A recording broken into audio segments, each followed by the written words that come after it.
Man of Steel, another reboot here with the Superman movies. So in this one right away, Krypton is being destroyed. So to preserve the race, Russell Crowe sends his newborn son on a ship to Earth, which his son ends up being Clark Kent. So let's get into the review here. I must say with the very first fight scene in this, the armor seemed pretty cheap. It sounded cheap, probably it was cheap, I'm not too sure.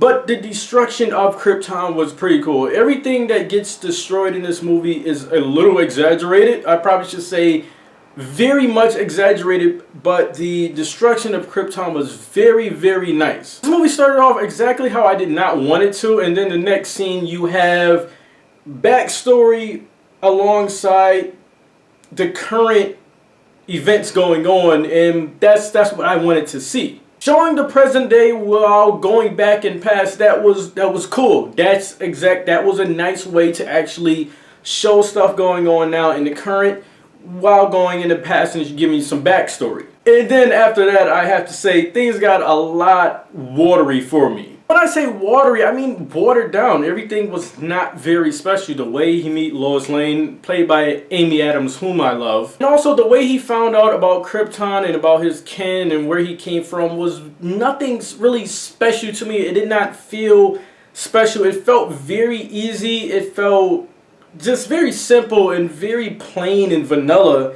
And that's why I have to say that those things in the movie had got pretty much watered down after that point. At this point, I must admit, nothing was very smooth. This movie was pretty bad to this point. Everything but the acting to this point in the destruction of Krypton.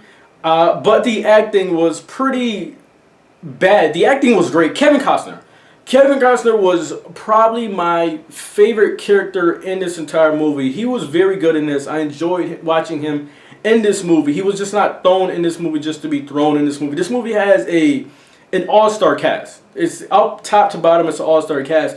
But Kevin Costner is my favorite character in this movie. How I was saying this movie was pretty bad to this point, it was. This movie was pretty bad to this point until Zod comes and enters Earth.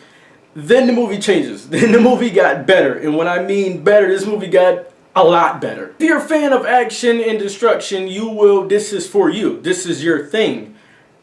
I love action and destruction, but this movie had a little too much. Just take the top off it just a little bit and the movie would be perfect. We have our big battle at the end, and when we get to the battle at the end, it's like 4 battles in one.